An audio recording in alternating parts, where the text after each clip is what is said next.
7 milliards d'euros, ce sont les fonds mobilisés l'an dernier par les fondations et les grands mécènes. Le 4 mars, une délégation de ces mécènes sera reçue au ministère de l'Économie. Bonsoir David Justet. Bonsoir. Vous avez fondé une revue, Le Monde des fondations, et c'est vous qui conduirez cette délégation. Qu'est-ce que vous avez à proposer au gouvernement français ? Déjà, il faut que vous compreniez que, déjà 3 chiffres pour bien saisir la réflexion que porte le gouvernement aujourd'hui. Les fondations et mécènes, vous l'avez dit, c'est 7 milliards chaque année. En France En France, c'est 80 milliards. En Suisse, ce sont des actifs en Europe qui pèsent 350 milliards. C'est une économie qui est rare, qui est dynamique. Et qui est Évidemment reversée dans l'action sociale ou culturelle essentiellement. Hein.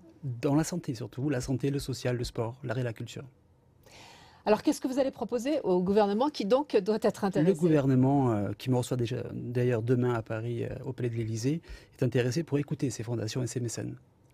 Cette rencontre qui n'a pas encore eu lieu sera concrète à partir du 4 mars sur des projets concrets, me semble-t-il, et des actions à mener. Ça veut dire quoi? Ça veut dire que le gouvernement va laisser des privés se substituer à ce qui devrait être son action personnelle dans les domaines que vous venez de citer? Absolument pas. Le gouvernement a envie de connaître l'actualité de ces gens-là, l'activité de ces gens-là, a envie de lier des ponts avec eux, ce qui n'était pas le cas jusqu'à aujourd'hui.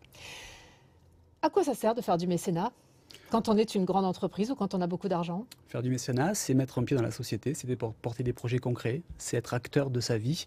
Je rencontre beaucoup de chefs d'entreprise qui impliquent leurs salariés dans des projets. Ça crée une émulation, ça crée une véritable dynamique.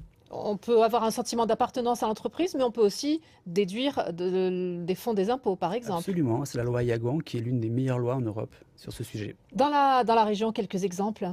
Écoutez, il y a la Fondation Vasarely, qui est une des magnifiques fondations du coin. Il y a la Fondation MACGM. Si vous voulez, toutes les grandes entreprises aujourd'hui ont une fondation. Y compris les clubs sportifs? Y compris l'OM, y compris le PSG, avec qui j'étais il y a quelques jours à Paris, sur sa soirée de gala de sa fondation. Absolument.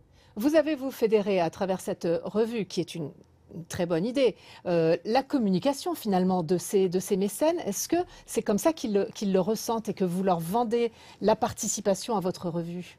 Moi, je ne vends absolument rien. Je leur propose de partager dans une communauté, dans un écosystème de fondations. On voit le dernier numéro d'ailleurs. Avec Madame Chirac, absolument. Moi, je leur propose de faire savoir leurs actions, de transmettre leurs valeurs. C'est l'intérêt de mon travail. Et j'ai plaisir à vous dire que dans le monde aujourd'hui, je suis le seul à faire une revue de ce type qui connecte des fondations de plusieurs continents. Et ce qui vous permet, vous aussi, j'imagine, de voyager beaucoup et de rencontrer beaucoup de monde. Absolument. Je rappelle simplement pour terminer, vous avez été journaliste, hein, vous David Justet, pour qu'on sache un peu qui vous êtes, et que vous avez également été l'attaché parlementaire du député maire de Châteaurenard, Bernard Renesse. Absolument. Le Monde des fondations, et nous suivrons bien sûr le résultat de cette rencontre à Paris. Merci. Merci à vous.